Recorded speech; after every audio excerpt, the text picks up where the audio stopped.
예배드리는 여러분 축복합니다. 네.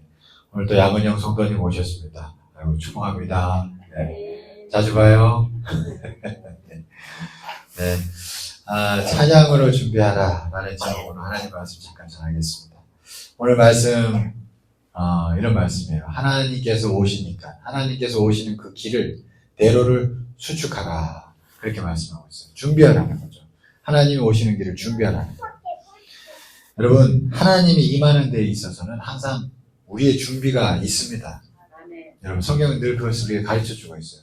보면은 예수님께서 오시기 전에 준비가 있었죠. 누가 준비했어요? 세례 요한이 광야에 외치는 자의 소리로서 길을 닦았어요. 그리고 예수님이 오셨습니다.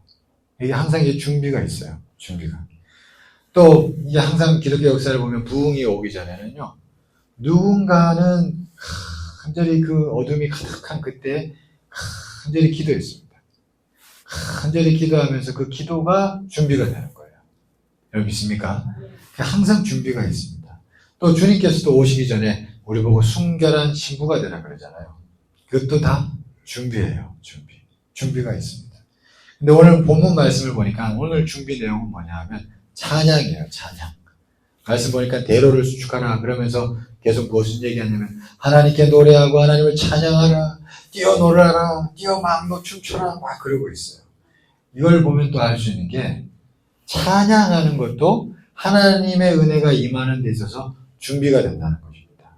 여러분 믿습니까? 찬양이 그래서 중요한 거예요. 찬양을 함으로 인해서 주님이 오시기 좋게 길을 잘 닦을 수 있다는 것입니다. 하나님은 그래서 찬양이 있는 곳에 임하는 줄 믿습니다. 성경에 보면은 여호사밧 왕이 아람 군대하고 전쟁을 할 때 수세로 몰렸어요. 힘이 없었습니다. 근데 참 하나님 감사하게 그저 맞서 있어라. 내가 너희를 이기게 할 것이다. 그러신 거예요. 근데 거기서 참 중요한 게 여호사밧이 서 있어서 그냥 가만히 서 있지만 한 게 아니라 중요한 걸 했는데 그게 뭐냐 하면 레위인들을 쫙 앞에 세워가지고 전쟁통에 찬양을 하는 거예요. 야, 이 하나님의 역사에서는 이게 있는 겁니다. 전쟁통에 그 누구도 찬양하지 않는데 우리 이스라엘 백성들, 하나님의 백성들은 전쟁통에 찬양을 하는 거예요. 그래서 하나님이 기가 막히게 역사하신 줄 믿습니다. 복병을 숨겨두셔가지고 그냥 이기게 하시는 거예요. 여러분, 성경에 보면 여리고 성도 무너뜨릴 때 보면은 하나님의 언약궤가 맨 앞에 딱 서고 뒤에 백성들이 따르면서 나팔 불고 마지막 바퀴 돌 때 나팔 불고 함성 지르는 거예요. 근데 여리고성이 무너진 줄 믿습니다. 이게 나팔 소리와 함성도 찬양이라고 할 수도 있습니다. 그러니까 찬양을 통해서 찬양을 보시고 하나님이 딱 준비되니까 됐다 하고 임하시는 거예요. 여러분 믿습니까? 다윗도 시편을 보시면 참 솔직하게 고백합니다. 나 힘들어요 하나님, 억울해요 하나님, 저 사람이 나 괴롭혀요 하나님, 어떡해요. 막 이렇게 고백하다가 또 다윗이 시편을 잘 보세요. 그러다가 하나님을 찬양합니다. 하나님을 경배합니다. 이래요. 이게 시편을 보면 앞뒤가 안 맞아요. 근데 그런단 말이에요. 이게 뭘까요? 다윗의 마음을 잘 생각해 보세요. 사람이라서 힘들어서 하나님 앞에 넋두리 하다가도 내가 이러면 안 되지 하고 주님께로 찬양하는 거예요. 그러니까 하나님을 하나님을 찬양하니까 그 다윗의 인생 가운데 어떻게 역사 안 하겠어요? 하나님이 때마다 다윗을 도와주신 줄 믿습니다. 그래서 시편 65편 1절에 보면 이렇게 다윗이 고백해요. 보세요. 하나님이여 찬송이 시온에서 주를 기다리오. 여러분 찬송이 주님을 기다리는 것인 줄 믿습니다. 찬송이 시온에서 주를 기다리는 거예요. 찬송하면 우리가 하나님 오시기를 준비하게 되는 줄 믿습니다. 찬송해야 돼요. 여러분 생각해 보세요. 원망 불평하면서 기다릴 수 있겠어요? 기다릴 수 없습니다. 지난주에 잠깐 봤습니다만 그 출애굽해서 가나안 땅에 들어가기 전에 광야에 있었던 이스라엘 백성들이 그만 원망 불평으로 정철되어 버리니까 이 사람들이 결국에는 자기들 스스로 지친 거예요. 자기 스스로 지치고 은혜를 못 기다리는 거죠. 그러나 찬송하면 우리의 마음을 자꾸 준비할 수 있기 때문에 은혜를 계속 힘들고 어렵지만 계속 우리가 기다릴 수 있게 되는 줄 믿습니다. 여러분 그래서 참 중요합니다. 시편 47편 5절도 보세요. 이 참 중요합니다. 이것도 진리가 담겨져 있어요. 한번 같이 읽어보겠습니다. 시작. 하나님께서 즐거운 함성 중에 올라가시며 여호와께서 나팔 소리 중에 올라가신다. 이 하나님이 어디로 올라가신대요. 이게 이제 시편 47 쭉 보면 알 수 있는데 어디로 올라가느냐면 보좌로 올라가셔요. 하나님. 보좌에 왜 올라가실까요? 보좌에 딱 하나님이 앉으시면 뭐 하시겠어요? 통치하십니다. 그러면 하나님이 보좌에 딱 앉으셔서 왕의 통치라는 게 뭐 별것 있어요? 말 한마디 딱 하면 딱 이래 이루어지는 거잖아요. 근데 보세요. 보좌로 올라가는데 그냥 올라가시는 게 아니라 우리의 뭘 들으시면서 올라가신다고. 우리의 함성 중에 올라가시고 나팔 소리 중에 올라가신대요. 여러분 믿습니까? 그러니까 하나님이 보좌에 앉으셔서 역사하시려면 하나님은 올라가게 만들어야 되는데, 그러니까 여러분 자꾸 상황에 눌리다가도 자꾸 찬송할 수 있어야 하는 줄 믿습니다. 찬송 소리를 자꾸 우리가 내면 하나님이 올라가셔서 우리에게 은혜 베풀어 주실 줄 믿습니다. 제가 사춘기 때 이래 돌아보면 10대, 중학교, 고등학교 때 감사한 건 제가 사춘기 때 뭐 특별히 속썩인 거 없어요. 방황을 안 했습니다. 근데 그게 왜 그럴까? 제가 가만히 생각해보니까 제가 중학교 1학년부터 고3 때까지 제가 고향교회 본당 키를 제가 가지고 있었어요. 얻어가지고 목사님한테 목사님가 이제 주셨어요. 이제 기도하러 간다고. 본당 키를 얻어가지고 그거 가지고 하교하면 거의 매일 교회로 갔어요. 제가 중1 때부터 고3 때까지 하교하면 그 야자 끝나고도 갔어요.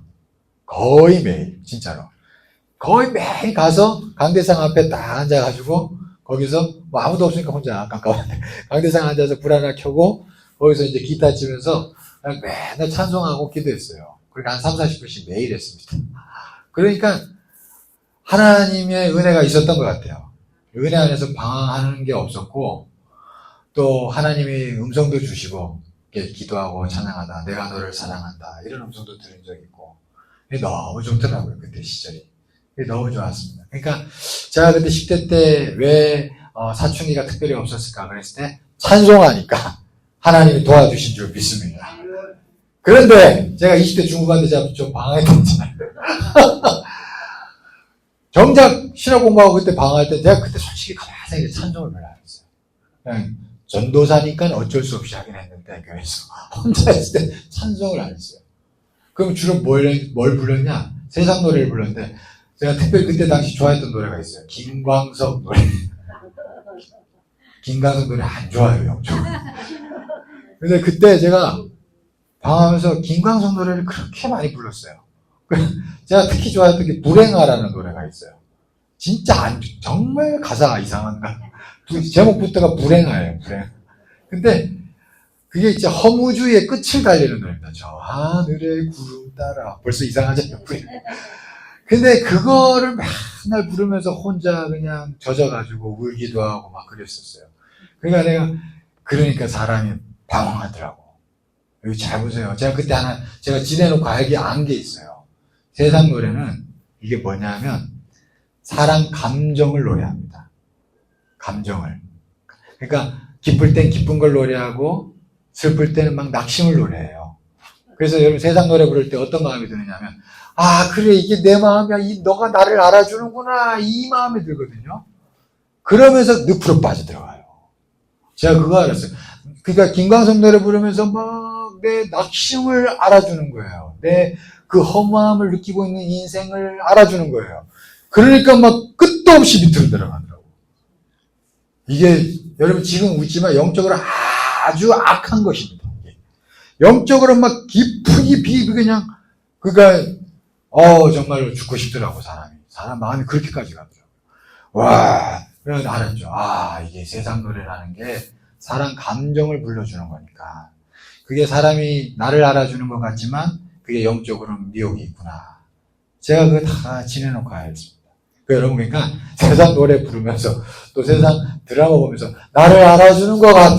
그런 거 조심하세요. 여러분 믿습니까? 조심하셔야 돼요. 그거 너무 때로는 뭐 그렇게 달랠 수도 있는데 거기 너무 들어가시면 안 돼요. 그러면 사람이 그냥 영적으로 꺼져 들어갑니다. 그게 아니라 감사한 건 찬송은 뭐냐면 올라갑니다. 하나님이 보좌에 계시잖아요. 하나님도 아까 올라간다 그러시잖아요. 찬송 중에 올라간다 그러죠. 우리도 찬송하면 하나님께로 올라가는 거예요. 오라 우리가 여호와께로 여호와의 산에 오르자 그러잖아요. 그러니까 하나님께로 올라가는 거예요. 올라가야 돼요. 올라가야지 돌파하는 줄 믿습니다. 내 낙심, 내 어려움, 내 부정적인 생각 끌어안고 있으면 안 돼요. 때로는 깨뜨리고 그냥 올라가야 돼요. 그냥 주께로 올라가려고. 그래서 자꾸 찬송하면서 하나님 나 힘들지만 찬송합니다. 그러면서 찬송하고 하나님을 높여드리고 그래서 나를 자꾸 끌어올려야 되는 줄 믿습니다. 그러면 주님 위에 계시기 때문에 나도 올라가는 거예요. 그럴 때 하나님이 역사하는 줄 믿습니다. 하나님이 그렇게 우리를 만지시고 역사하셔요. 찬송하는 것은 그러니까 뭐냐면 마치 이렇게 막 부정적인 생각 나를 올라가 멜로고 오는 거를 그냥 콱 깨뜨리고 주께로 와 가는 겁니다. 마치 12해 혈루병 하는 여인이 잘 생각해 보세요. 그 여인은 사람을 만지면 안 돼요. 사람을 만지면 죄이기 때문에 혈루병을 관련해서 정결법에 의해서 죄예요. 근데 그 여인이 예수님 만졌어요. 그죠? 그 만질 때 마음을 생각해 보세요. 여러 많은 사람들의 부정적인 인식 이런 게 있어요. 내 스스로도 눌리고 사람들도 나를 쳐다보고 있고 에라이 모르겠다. 다 깨뜨린 거예요. 그거. 다 깨뜨리고 나는 어떻게든 주님을 만지겠다 해서 주를 만졌습니다. 그러니까 하나님 역사하신 줄 믿습니다. 그러니까 찬송하는 거 이거하고 똑같은 거예요. 그러니까 주님을 만지려고 주님께 올라가려고. 그래서 다 부정적인 생각 끌어안고 있는 게 아니라 깨뜨리고 하나님께 올라갑니다. 주님 도와주세요. 찬양합니다. 우리가 이렇게 찬양하면 우리가 주를 만지게 되고 하나님이 역사하시는 줄 믿습니다. 여러분 그런 의미에서 이게 찬송이라는 게 준비가 되는 거예요. 여러분 믿습니까? 하나 더 마지막으로 이 성경 한번 보겠습니다. 창세기 29장. 이게 야곱의 아내가 두 명이죠. 라헬과 레아가 있어요. 레아가 사랑을 못 받았어요. 불쌍한 여인입니다. 어떻게 보면 그 상황에 눌릴 수 있어요. 근데 이 레아가 돌파합니다. 승리해요. 그걸 어떻게 할 수 있냐? 자녀의 이름을 짓는 걸 보면 알아요. 한번 보세요. 1절부터 31절부터. 제가 읽어볼게요. 보세요. 여호와께서 레아가 사랑받지 못함을 보시고 그의 태를 여셨으나 라헬은 자녀가 없었더라. 이제 태를 열어주셨어요. 감사하게 레아의 사랑을 받지 못했어요. 늘 야곱만 바라보고 있죠. 2절 32절 레아가 임신하여 아들을 낳고 그 이름을 르우벤이라 하여 이르되 여호와께서 나의 괴로움을 돌보셨으니 이제는 내 남편이 나를 사랑하리로다 했더라. 첫째 놓고 이제 날 사랑하겠지 한 거예요. 네, 사랑 못 받아요. 그 다음 보세요. 그가 다시 임신하여 아들을 낳고 이르되 여호와께서 내가 사랑받지 못함을 들으셨소. 그러니까 그래도 사랑 못 받았죠. 내게 이 아들도 주셨다. 그 둘째 낳은 거예요. 하고 그의 이름을 시몬이라 했으니 그가 또 임신하여 아들을 낳고 이르되 내가 그에게 새 아들을 낳았으니 내 남편이 지금부터 나와 연합하리로다 하고 그의 이름을 내리라. 그러니까 남편만 바라보면서 아들 이름 지은 거예요. 지금 계속 사랑 못 받고 있죠. 그 다음 그가 또 임신하여 아들을 낳고 이르되 내가 이제 뭐가 약간 초월했어요. 그 사랑받지 못함을 초월했다는 걸 알 수 있습니다.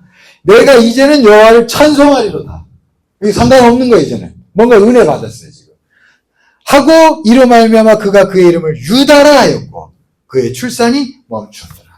그 유다가 거기서 찬송이라는 뜻입니다. 여러분 이게 참 중요합니다.